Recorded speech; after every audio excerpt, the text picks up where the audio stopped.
नमस्कार दोस्तों, आज हम लोग क्लास 10th के साइंस का धातु और अधातु चैप्टर का क्वेश्चन आंसर देखेंगे। तो देखिए, पहला क्वेश्चन है, निम्न में कौन सा युगल विस्थापन अभिक्रिया प्रदर्शित करता है?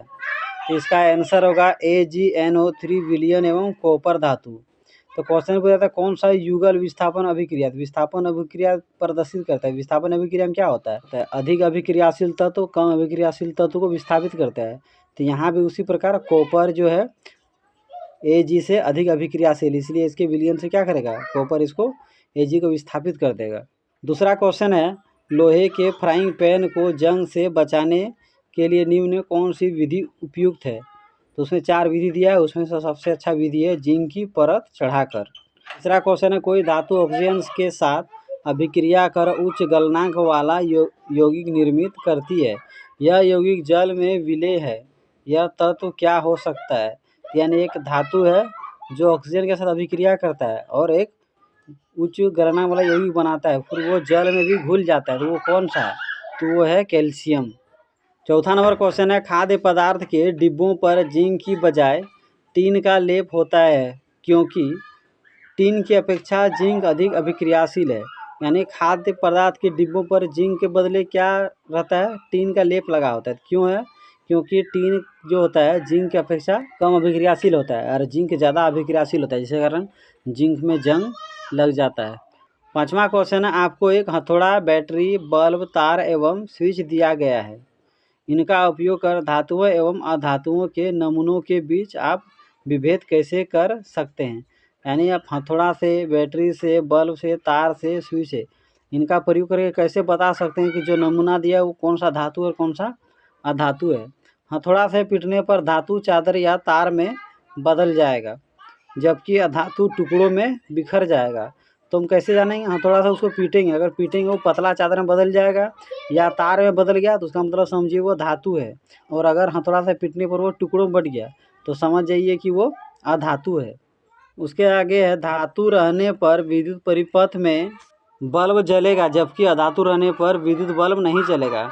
तो जो आपको बैटरी, तार, फ्यूज दिया हुआ है, अगर बल्ब जल रहा है उसका मतलब जो नमूना पेश किए लगाए थे वो क्या है? वो धातु है।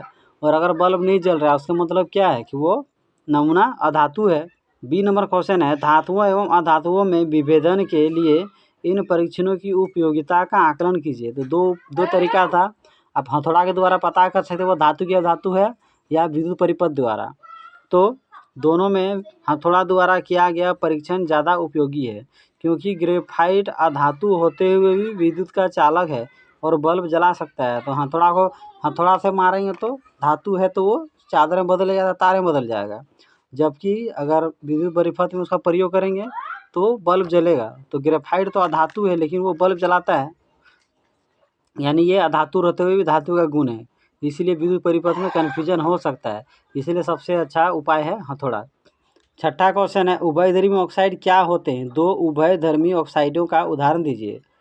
उभयधर्मी ऑक्साइड ऐसे ऑक्साइड हैं जो अम्ल तथा क्षारक दोनों से अभिक्रिया कर सकते हैं, जैसे Al2O3ZnO। तो उभयधर्मी ऑक्साइड किसे कहते हैं? ऐसा ऑक्साइड जो अम्ल से भी अभिक्रिया कर सकता है और क्षारक से भी अभिक्रिया कर सकता है। तो इस प्रकार के ऑक्साइड को उभयधर्मी ऑक्साइड कहते हैं। 2 उदाहरण पूछा था, एल्यूमिनियम ऑक्साइड और जिंक ऑक्साइड, ये 2 उभयधर्मी ऑक्साइड के नाम हैं। 7वां नंबर क्वेश्चन है, 2 धातुओं के नाम बताइए जो तनु अम्ल से हाइड्रोजन को विस्थापित कर देगी तथा 2 धातुएं जो ऐसा नहीं कर सकती है। तो 2 ऐसा धातु का नाम बताना है जो अम्ल से हाइड्रोजन को हटा देता है, और 2 ऐसा धातु का नाम लिखना है जो अम्ल से हाइड्रोजन को नहीं हटा पाता है।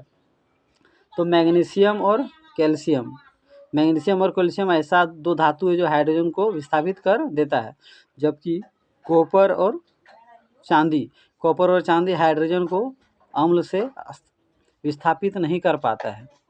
8वां नंबर क्वेश्चन है, किसी धातु M के विद्युत अपघटनी परिष्करण में आप एनोड, कैथोड एवं विद्युत अपघट्य किसे बनाएंगे? तो किसी धातु को विद्युत अपघटनी द्वारा शुद्ध करना है तो उसमें क्या क्या बनाएंगे? तो एनोड बनाएंगे अशुद्ध धातु का, कैथोड बनाएंगे शुद्ध धातु का, और विद्युत अपघट्य बनाएंगे लवण विलयन का। तो आप इसे अच्छा से याद कर ले। तो अगर मेरा वीडियो अच्छा लगता हो तो मेरे यूट्यूब चैनल को ज़रूर सब्सक्राइब कर लीजिए।